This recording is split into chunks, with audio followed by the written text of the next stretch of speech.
मित्रों, भारतीय जनता पार्टी के माननीय राष्ट्रीय प्रवक्ता डॉक्टर संबित पात्रा जी आपको संबोधित करेंगे। मेरा सादर अनुरोध है डॉक्टर पात्रा जी से कि आपको संबोधित करें। धन्यवाद संजय मयूख जी, आप सभी को भी बहुत बहुत धन्यवाद और नमस्कार। रविवार के दिन भी आप लोग यहाँ आए, इसके लिए विशेष धन्यवाद। मगर एक महत्वपूर्ण विषय है। आप याद करिए, आज से 3 दिन पहले 20 दिसंबर 2018 को मिनिस्ट्री ऑफ होम अफेयर्स से एक नोटिफिकेशन जारी हुआ था, जिस विषय पर विपक्षी पार्टियों ने बहुत हो हंगामा किया था। वह विषय 10 ऐसे सेंट्रल गवर्नमेंट एजेंसीज का नोटिफिकेशन था कि कौन कंप्यूटर से जो डाटा होता है उस डाटा का इंटरप्रिटेशन, मॉनिटरिंग और डिक्रिप्शन कर सकता है।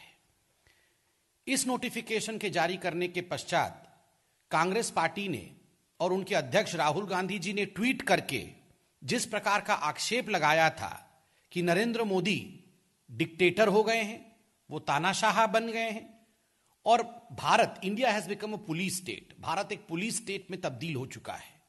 सीताराम येचुरी हो, चाहे बाकी पॉलिटिकल लीडर्स जो विपक्ष के हैं, बिना तथ्यों को जानते हुए इस प्रकार के अनर्गल वार्तालाप को वो कर रहे थे।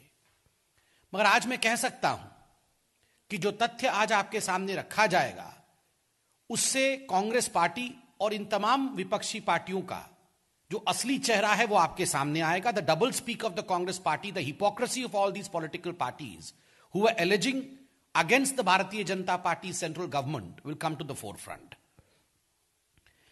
2 आरटीआई इंक्वायरीज हम आपके पास लेके आए हैं। ये दोनों आरटीआई क्वेरी जो हैं ये कांग्रेस के समय के हैं।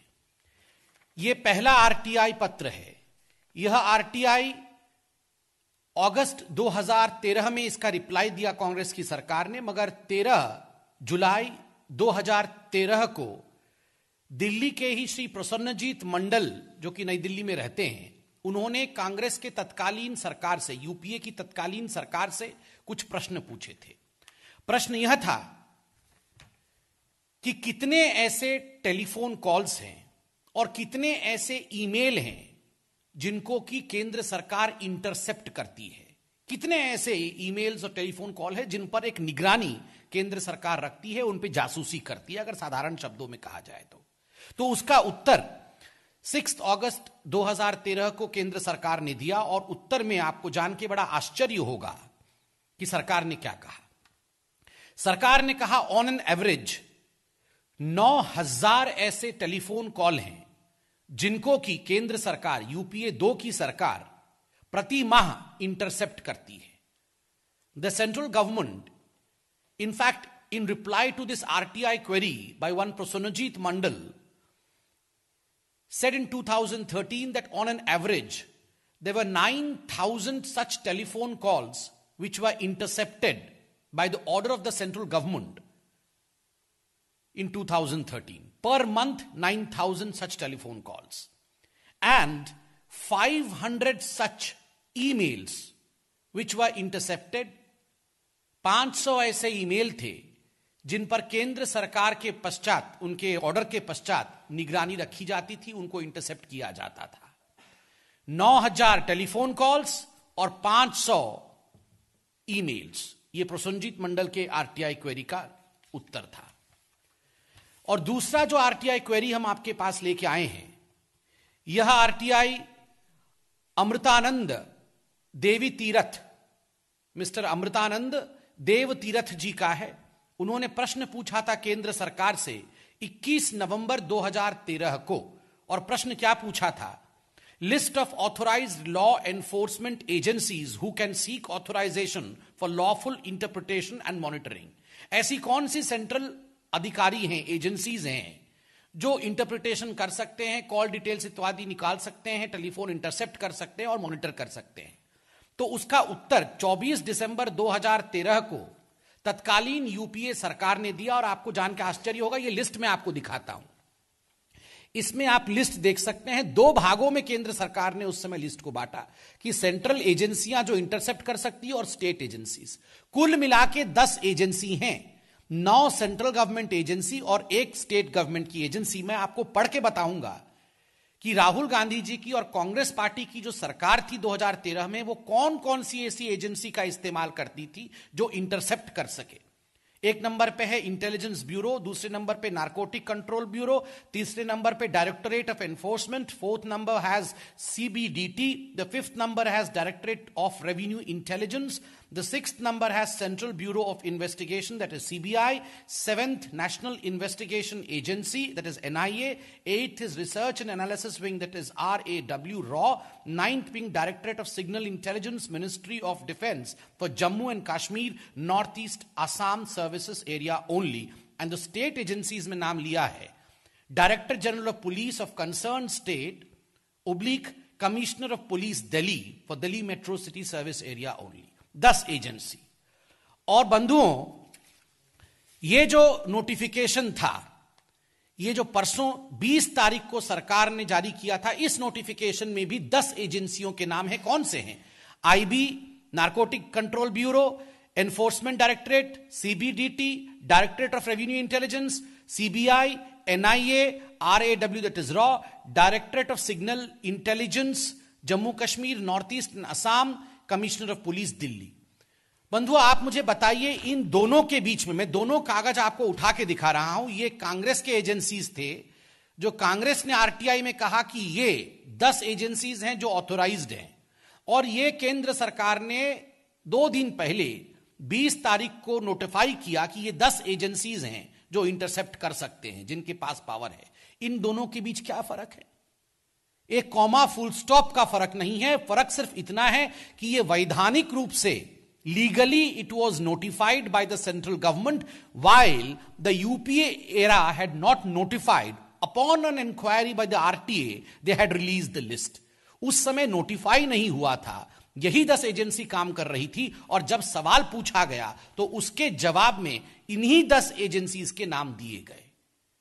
9,000 टेलीफोन कॉल उस पे जासूसी की जा रही थी, 500 ईमेल प्रति माह उस पे जासूसी की जा रही थी, और कांग्रेस पार्टी आज जासूसी का आरोप किसी और पे लगाती है। जिस पॉलिटिकल पार्टी ने इमरजेंसी लगाया, जिस पॉलिटिकल पार्टी ने पोस्ट ऑफिस अमेंडमेंट बिल लाए, वो पॉलिटिकल पार्टी दूसरों के ऊपर इस प्रकार का अनर्गल आरोप लगाती है। मुझे खेद है कि राजनैतिक सुविधा के कारण, only for the need of opportunism, the Congress party has gone to the extent of bankruptcy. The Congress party has gone to the extent of playing with national security. हर विषय पे नेशनल सिक्योरिटी पे राजनीति करना, चाहे वो army के chief को सड़क का गुंडा कहना हो, चाहे एयर चीफ मार्शल को झूठा कहना हो, चाहे रफाइल को झूठा बताना हो और नेशनल सिक्योरिटी के साथ खिलवाड़ इतने वर्षों तक किया, चाहे वो सर्जिकल स्ट्राइक को फर्जिकल बताना हो। कांग्रेस पार्टी हर विषय को लेकर जो कि भारत के सुरक्षा से संबंधित है, उन सभी विषयों पे खिलवाड़ करती है, झूठ बोलती है, फरेब और भ्रम का साथ लेती है। आज इन दोनों चिट्ठियों के माध्यम से हमने कांग्रेस पार्टी को संपूर्ण रूप से एक्सपोज कर दिया है। धन्यवाद मित्रों, कोई भी प्रश्न आपका हो तो अवश्य पूछें।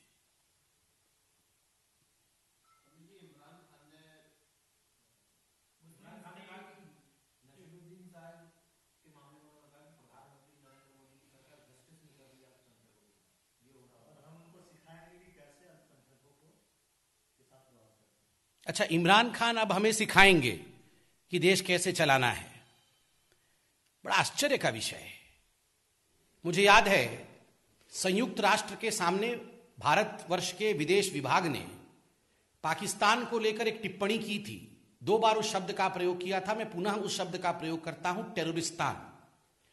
दरअसल पाकिस्तान टेररिस्तान है, और अब टेररिस्तान कह रही है कि वो मानवता सिखाएगी भारतवर्ष को। जो पॉलिटिकल पार्टी पाकिस्तान में खुद जिसको सीखने की आवश्यकता है, ओसामा बिन लादेन को जो अपने पिछवाड़े में छिपा के रखते हैं, अपने घर के आंगन में कुटीर छवाकर, जो उसे आतंकवादी तक मानने से तैयार नहीं होते, जो कांग्रेस, जो इमरान खान और जो वहां की नीतियां हैं, वो जिस प्रकार से तालिबान को अपना मानती है, जिस प्रकार से माइनॉरिटीज के ऊपर वहां अत्याचार करती है, वो आज यहां हमें सिखाएगी। हाँ, उससे कांग्रेस पार्टी जरूर शिक्षा लेती है, इमरान खान को फरिश्ता मानती है। और कांग्रेस के बड़े नेता कहते हैं कि जो हमें पाकिस्तान ने 2 दिन में दिया है, जिंदगी भर में हमें नहीं मिलेगा। मगर वो बाकियों को सिखाने की कोशिश नहीं करे।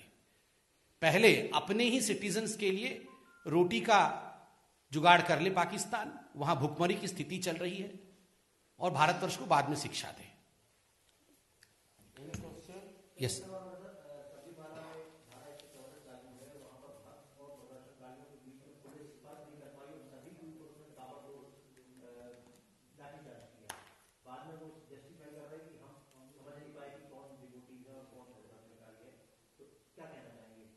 देखिए, केरल की सरकार जिस प्रकार से एक बहुत ही सेंसिटिव इशू पर राजनीति करने की कोशिश कर रही है, एक सेंसिटिव इशू पर जिस प्रकार से वहां वो टैकल नहीं कर पा रही है, ये सारा विषय जनता के सामने है। जनता जनार्दन होती है, जनता इलेक्शन में इसका जवाब देगी। See, as far as the Kerala government is concern, the insensitivity of the Kerala government on extremely sensitive issue, it has come to the forefront.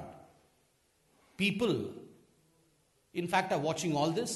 It's a democratic country, and come elections, people will give a befitting reply to the Kerala government. Thank you, friends.